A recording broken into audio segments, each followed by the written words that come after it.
Hi Jeff, how are you? Good. How are you? Is that a Midtown shirt? Yeah, it's a I Midtown love Holland it. shirt. I was gonna start because I have my Spidey and it says Thwip, and I I have my love Matt it. Murdock. So the show was perfect for me because it had all my boys in it. But it is such a nice return to Spider-Man in an animated form, especially like a long form story for you when you are making something that is original but also has that legacy of the Spider-Man animated shows that came before it. What for you is the most exciting part about getting to tell your version of a Spidey story like that? The most exciting part. Wow. Um, I'm trying to answer this while not listing like 30 things. Um, honestly, like it's just getting to tell these stories with these characters that I love so much, like whether that's a character like Spidey that I've grown up having so much love for, or a character like Nico that like over the last 10, 15 years I really, became a fan of as I was reading Runaways, or even a character like Ani, who I was familiar with, but really it was this version of peeling him back and really like instilling so much in the character that I really found a newfound love for Lonnie Lincoln. So it's a lot of like just being able to, for lack of a better description, just play in this world with these characters and be able to tell these stories. I remember the first time I like sat down to work on the pilot and just like, being able to take in the moment of like I'm writing dialogue for Spider-Man and like how crazy and cool that is. So for me it's that, it's being able to use these characters in a way that I hope is giving, paying them justice and, really making sure that they feel unique and fresh and fun, but also like being able to tell stories that I would want to see watching them up on the screen now. Yeah, when you have such a fun way of bringing in characters that like even I am a diehard know so much about Spider-Man and there are still Spider-Man characters and I'm like, yeah, I think that's a Spider-Man villain like what, and it's that's how vast the Spider-Man comic universe is, and you do a really good job of bringing characters in that people maybe don't know that much about, but you introduce them in a really interesting way. When you did you have parameters on who you could and could not use, or were you just given the gambit of all of the Spider-Man lexicon to kind of dive into? I mean, I was almost surprised by how much they were like, yeah, you can do that. And to the point where I remember being like, okay, I'm gonna just like, the phrase shoot for the moon, the land, and the stars. And we got to a point where I was like, okay, so it'd be really cool if we could use Daredevil here. And they're like, yeah, you can.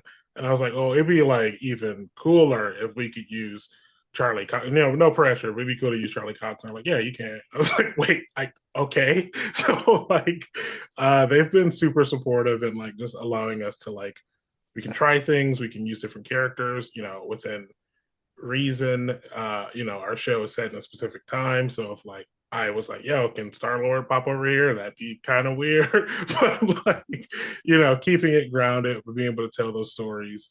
But yeah, they've been super supportive of just kind of like, and even in some ways, kind of like even more than like, yeah, not only that, but also, feel free to use this character if you like, which has been really cool.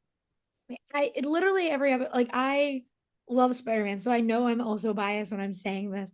But every episode would end, and I'm like, okay, great. I'm so excited to start the next one because I just wanted to see the story continue, which is also that feeling you get when you read a comic and it ends, and you're like, okay, but I want to continue the story. Mm-hmm. And I do love like the animation of this show is made to look like comic panels in certain moments.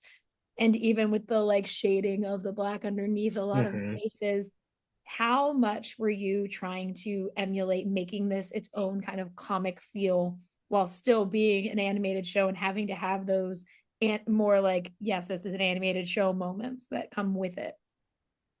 As much as possible. Like that was our from the onset, that was our goal. How do we make this a moving comic book?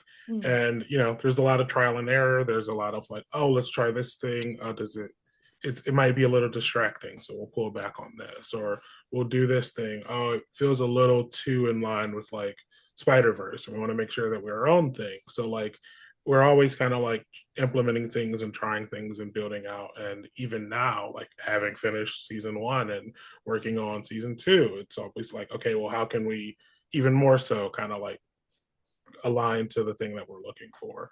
So from the beginning and beyond, we're always trying to like push it and grow it and find that style that really works for us, that feels so unique and so intrinsically us. Because I get another thing is like, once if you put up our Spider-Man against any other Spider-Man and there's a lot of them, you can still recognize that's the one from your friendly neighborhood Spider-Man, which has always been important to me. Is, you know, our kind of stamp. So yeah. Yeah, and I also love too about the show. I want to talk about that ending so bad, I and know. but I can't. It happened, and I was like, I'm gonna have to wait weeks to talk about this. And I'm not excited about that at all because I I want to talk about appreciate it that. now. But one thing I will say, and this is not a spoiler because everyone knows that this character has to be named, but I do love that we continue the trend of not really knowing what happened to Ben Parker. Like it is the continued like thing with the Tom Holland movies, and this one is the same where it's like, yeah, Ben's not there, but we don't know exactly what happened to him. We just know he's not there anymore. Did you keep that mystery alive because it is kind of a not a spin-off, but it is the what if of the Peter Parker that we know from the Tom Holland movies?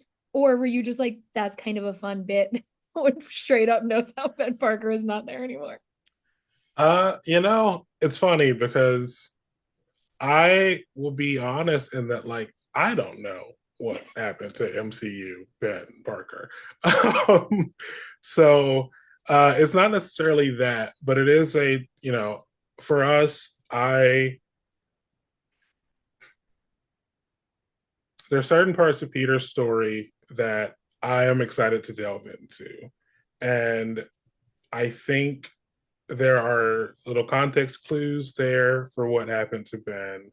And I will also say that I didn't want it to be a distraction, but I do want it to be a thing that we as the viewer are curious about and we as the storytellers can really delve into. So I'll say you might not know what happened to Uncle Ben, but as the show goes on, there will be many opportunities to learn more about Ben and how his growth or how his role as a character affected Peter's growth over the years. And that is all I will say for fear of saying too much. Perfect. That's all I needed. I just liked the bit that no one continually everyone's like, what's going on with Ben? Uh, I do have to say, well, I'm a millennial. I grew up with Tobey Maguire. I never cried over the Tobey Maguire version when he was fighting. So I was like, that's a grown man. As much as I love Andrew Garfield, I felt the same way where I was like, he's older, he can do it. But what I loved about the Tom Holland was maybe it's because I'm older or whatever. I was like, that's a boy.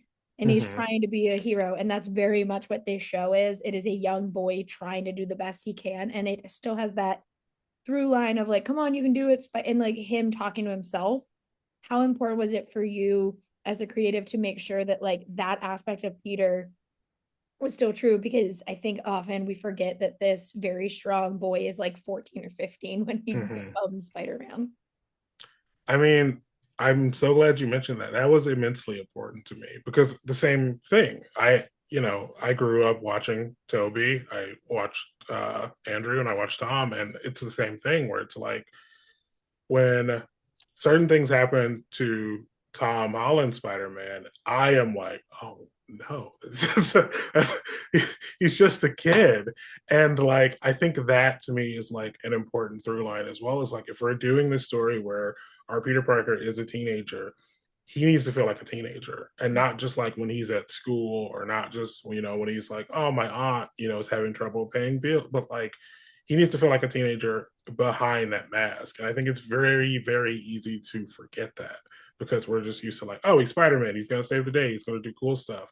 But like at the end of the day, that's a kid and he's going up against some really dangerous criminals who don't know he's a kid, and if they did, they wouldn't care he's a kid. So making sure that there's that sense of dread. Like at the end of the day, Peter is like putting the interests of his community well before the interests of himself. And that's a heavy burden. So making sure that like you feel that weight every time he puts on that mask, and it kind of shines through. It really does. And I don't think it's like, thank you so much for this show. I truly and honestly sat and just cried watching every single episode. It's truly and truly, honestly, one of the best animated shows I've watched in a really long time, and also just the best Spider-Man story. So thank you. And thank you for talking with me today. Well, thank you so much. You're gonna make me cry. Thanks. Have a great one. You too. Bye.